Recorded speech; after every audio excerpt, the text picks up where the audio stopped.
마태복음 3장 1절에서부터 12절까지의 말씀 제가 봉독해 드리도록 하겠습니다.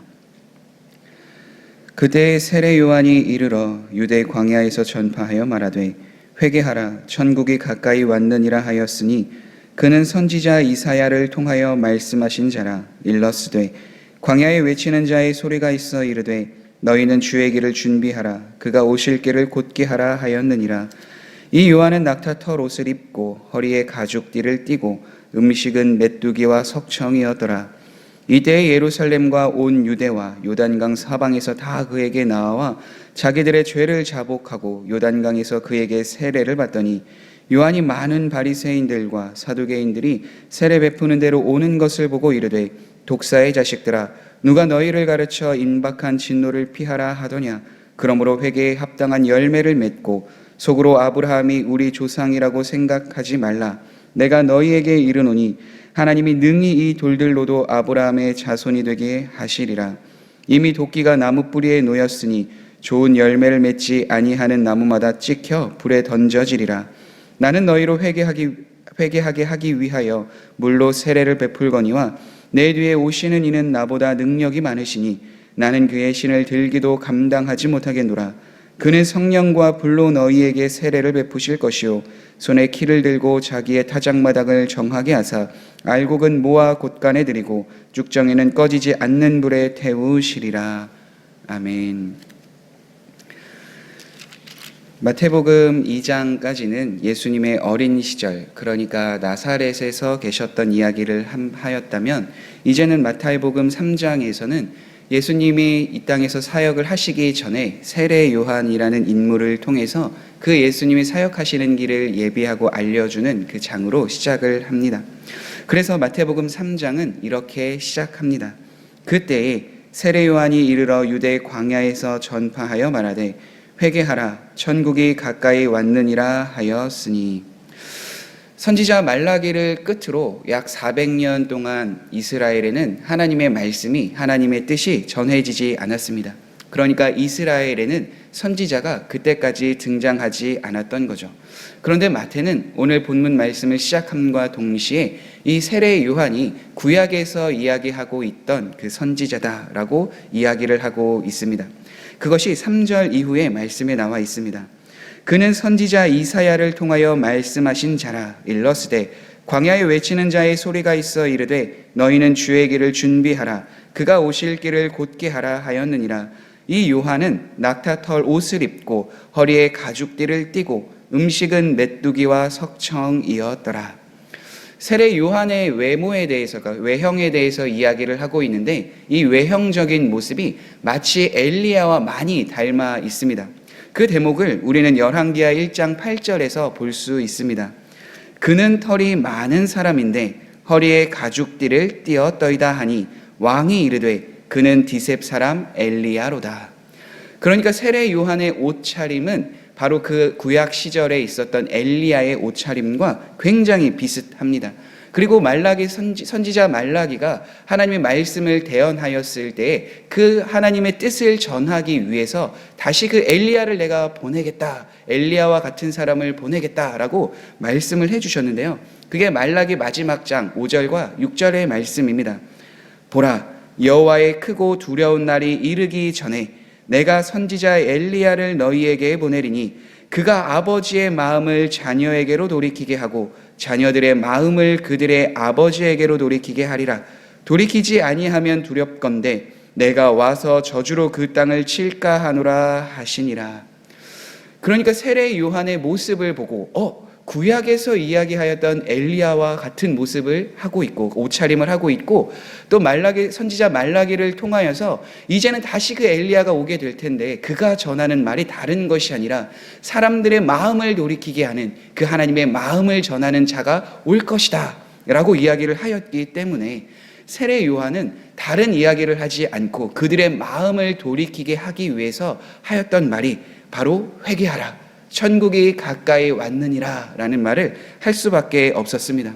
그가 이렇게 고백하였던 것은 다른 것이 아닌 그때 그 사람들의 마음, 유대인들의 마음을 돌이키게 하기 위해서 그 하나님의 뜻을 전하였던 겁니다. 천국이 가까이 왔다라는 것은 다른 것이 아닙니다.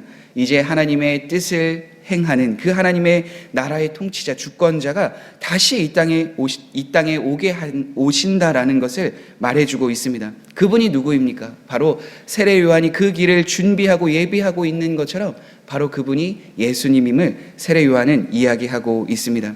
그런데 그 나라에 합당하게 살아가기 위해서는 한 가지 조건이 있는데 바로 회개, 우리의 삶을 돌이켜서 하나님의 뜻에 합당한 그 삶을 살아가야 한다는 거죠. 그래서 세례 요한의 이 메시지는 그 당시에 많은 사람들, 그러니까 하나님을 믿었던 유대인들의 그 마음을 흔들릴 수밖에 없었습니다. 왜냐하면 유대인이라는 그 조건으로 인해서 천국에 들어갈 수 있는 것도 아니고 종교적 열심을 갖고 있었던 바리새인과 사두개인들을 향하여 독사의 자식들아 라고 이야기를 하며 너희들이 회개에 합당한 열매를 맺지 않으면 결국 하나님의 그 자리, 하나님이 계신 그곳에 들어갈 수 없다 분명하게 선포하였기 때문입니다. 그래서 세례 요한의 이 메시지를 통해서 참된 회개에 합당한 그 삶을 유대인들 너희들이 다 살아야 한다라고 말하고 있는 거죠. 사랑하는 성도 여러분, 이것이 어찌 그때 당시에 있는 유대인들에게 해당되는 말뿐이겠습니까? 오늘날 하나님의 뜻을 따라 살아가지 않는, 하나님을 믿지만 종교적 열심만 갖고 있는 그 모든 사람들에게도 동일하게 주는 메시지입니다. 종교적 열심이 구원을 행하는 그 자리에 나아가게 하는 것이 아니라 예수 그리스도를 믿는 그 믿음으로 또 구원을 받았다면 마땅히 그것에 대한 삶이 찾아오게 되고 그 삶을 살아내는 것이 그 회개에 합당한 열매임을 우리는 알아야 합니다. 그래서 예수님께서도 세례 요한이 옥에 갇히고 난 후에 공생의 사역을 하실 때 세례 요한과 같이 동일한 말씀을 하셨습니다. 회개하라, 천국이 가까이 왔느니라. 예수님께서도 하신 것처럼 세례 요한이 고백한 것처럼 종교적 외형의 열심이 아닌 우리의 삶에 참된 하나님이 말씀하신 뜻으로 인해 회개에 합당한 그 열매, 그 삶이 있어야 될 줄 압니다. 그래서 누가복음에서는 그 회개에 합당한 삶이 무엇인가 사람들이 물었을 때 구체적으로 이야기를 합니다. 무리가 물어 이르되 그러면 우리가 무엇을 하리이까? 대답하여 이르되 옷 2벌 있는 자는 옷 없는 자에게 나눠줄 것이요 먹을 것이 있는 자도 그렇게 할 것이니라 하고 세리들도 세례를 받고자 하여 와서 이르되 선생이여 우리는 무엇을 하리이까 하며 이르되 부과된 것 외에는 거두지 말라 하고 군인들도 물어 이르되 우리는 무엇을 하리이까 하며 이르되 사람에게서 강탈하지 말며 거짓으로 고발하지 말고 받는 급료를 족한 줄로 알라 하니라.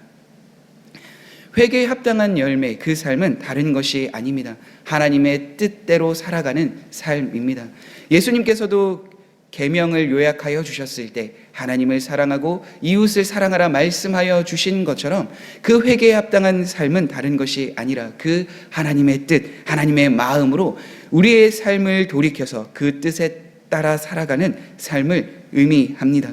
그래서 우리도 오늘날 동일하게 어떠한 삶을 살아가야 하는가? 바로 우리의 뜻이 아니라 하나님의 뜻에 합당한 삶을 살아가야 하며 만약에 우리에게 잘못된 것이 있다면 잘못된 생각, 잘못된 마음, 삶이 있다면 하나님 앞에 다시 돌이키며 그 삶을 고백하며 다시 변화되어져야 하고 더 나아가서 하나님의 뜻이 우리에게 이루어지는 것처럼 그 하나님의 사랑, 그 마음을 함께 공동체와 나누며 전하는 삶을 살아가야 될 줄 믿습니다. 그래서 그 삶을 통하여서 우리에게 천국이 저 멀리 있는 것이 아니라 이 땅에서도 그 하나님과 함께하며 동행하며 누리는 은혜를 누릴 뿐만 아니라 세례 요한이 이야기한 것처럼 회개에 합당한 삶을 살아서 결국에는 우리가 있는 그 알곡에 모아져 있는 곳간에 들어가는 그곳에서 하나님을 영원토록 찬양하며 하나님을 영원토록 경배하는 그 삶, 그 자리에 있어야 될 줄 압니다. 오늘도 우리에게 주신 이 말씀을 기억하며 하나님의 은혜를 구하며 잘못된 것이 있다면 돌이키고 또 우리에게 필요한 것을 하나님 앞에 구하며 그 하나님의 뜻에 합당한 삶을 살아가는 성도님들이 되시길 간절히 소망합니다. 우리 함께 기도하겠습니다. 좋으신 하나님, 그렇습니다. 하나님께서는 세례 요한을 통하여서 마음을 돌이키지 아니하였던 유대인들의 마음을 돌이키게 하시고 하나님을 다시 바라보게 하셨습니다. 하나님, 오늘날도 동일하게 하나님의 마음을 갖고 하나님의 말씀을 전하는 분들을 통하여서 하나님의 뜻대로 살아가길 원하는 그 하나님의 마음을 나누었습니다. 하나님, 우리가 하나님의 뜻에 따라 회개에 합당한 열매, 그 삶을 살아갈 수 있도록 함께하여 주시고 그 삶을 계속해서 추구하며 바라보며 나아갈 때에 우리의 부족하고 연약한 것이 주님 안에 강건하여질 수 있도록 함께하여 주시고 우리가 돌이키기로 결단하며 주님 앞에 나아갔을 때에 그 돌이키고자 하였던 그 모든 것들이 주님 안에서 돌이키게 되는 그 은혜를 누리게 하여 주옵소서. 예수님의 이름으로 기도드립니다. 아멘.